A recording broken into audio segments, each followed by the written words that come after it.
How exactly did I go from this to this? Keep watching to find out. First, I removed all the drawers and brought them inside, where I removed the hardware and gave them a good clean with TSP Substitute. I removed all the 1990s drawer liner that was super sticky and filled all the holes and nicks on the drawers with Bondo.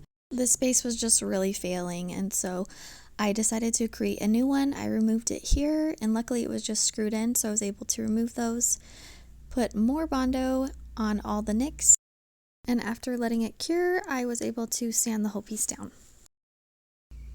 Finally, we are getting to prime.